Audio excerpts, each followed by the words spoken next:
Hola, bienvenidos a La Soleta Arte en Cocina. El día de hoy, este delicioso pie de queso que les va a encantar. Una versión súper fácil del horno, una versión en licuadora que no van a querer dejar de intentar. Vamos a comenzar ya con el video. Antes de comenzar, como siempre les recuerdo que todos los ingredientes aparecen en la descripción del video y también en la parte de abajo, en la parte izquierda de la pantalla, conforme yo los voy agregando. Y también si les aparecen los subtítulos, únicamente ustedes los pueden desactivar. Busquen la opción porque es súper fácil. Para esta receta vamos a estar utilizando un molde de tarta o un molde para pie. Este es desmontable y está engrasado con un poco de aceite en aerosol. Lo vamos a reservar. Para nuestra costra vamos a estar utilizando 4 ingredientes: galletas, mantequilla fundida, canela y nuez finamente picada, así súper chiquita, para darle un toque diferente a nuestra costra. Voy a comenzar pulverizando mis galletas. Pueden utilizar galleta María, de las galletas que más les gusten. Estas son Marías, de las grandes, de las doradas, pero utilicen la que ustedes quieran.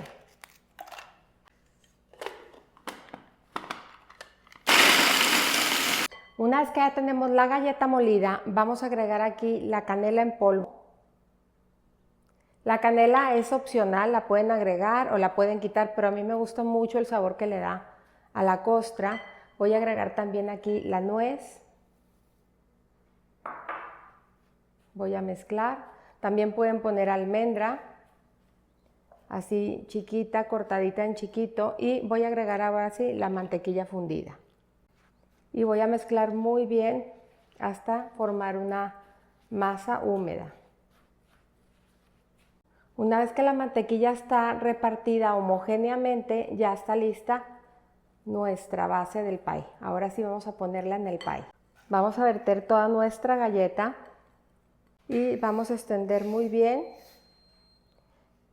y nos vamos a ir subiendo a los lados. Y una vez que tenemos los lados listos, vamos a empezar a presionar la base.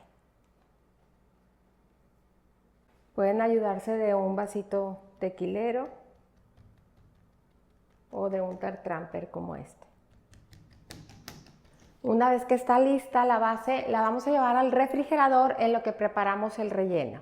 Vamos a comenzar haciendo nuestro relleno, que la verdad es un relleno súper simple, muy fácil.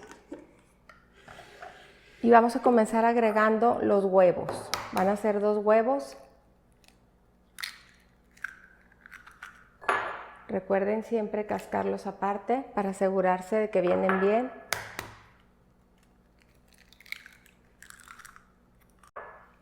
Vamos a agregar también el queso crema.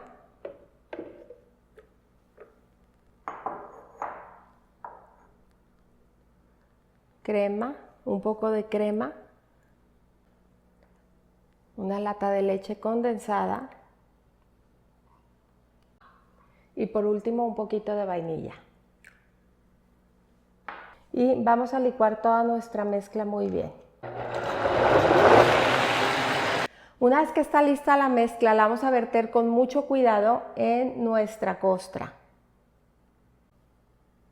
Vamos a dar unos ligeros golpecitos para que suban las burbujas. Y ya cuando está listo nos lo vamos a llevar al horno. El horno lo tengo a 175 grados centígrados y va a durar ahí aproximadamente 40-45 minutos. Vámonos ya para el horno. Ya salió nuestro pie del horno, vean qué belleza. Y ahorita está súper caliente. Si se fijan, esponjó. Es normal que cuando enfríe un poco se baje un poquito, se ahueque un poquito. Entonces vamos a esperar a que se enfríe para hacer una decoración muy simple pero muy rica, que le va a dar mucho contraste al pie. Una vez que ya está frío el pie, ya es momento de decorarlo, que me encanta. La verdad lo vamos a decorar bien sencillo. A veces yo suelo ponerle canela encima al pie y me encanta únicamente con pura canela. Y ahorita en esta ocasión que tengo frutos rojos, le voy a poner frutos rojos y nada más. Me gusta mucho el contraste de la acidez de los frutos con lo dulce del pie. Entonces, como siempre, pongo yo una base para ayudarme a desmoldar el pie. Y luego ya con mucho cuidado lo voy a pasar a mi platón. Y ya que lo tenemos listo, nada más vamos a poner un poco de frambuesas por la parte de arriba y un poquito de blueberries. Y como siempre, de repente unas hojitas de menta nada más para darle un poquito de colorido. Y así terminamos ya con este delicioso pie de queso. De verdad, no dejen de hacerlo, es súper fácil. Algo muy importante que les tengo que decir, cuando licúen la mezcla de queso, es muy importante poner la licuadora en velocidad baja y no licuarlo por mucho tiempo para que no genere mucha burbuja. Porque si genera mucha burbuja, se va a hacer como una espumita en la parte de arriba. Entonces, ya sea que licúen su mezcla a velocidad baja o también lo que pueden hacer es, ya que está licuada, la dejan reposar un ratito como para que suba la espumita, la retiran y luego ya vierten la mezcla en la costra y al horno. Espero que disfruten muchísimo de esta receta y como siempre, los invito a cocinar, a disfrutar, pero sobre todo que pongan el corazón en todo lo que hagan. Muchas gracias.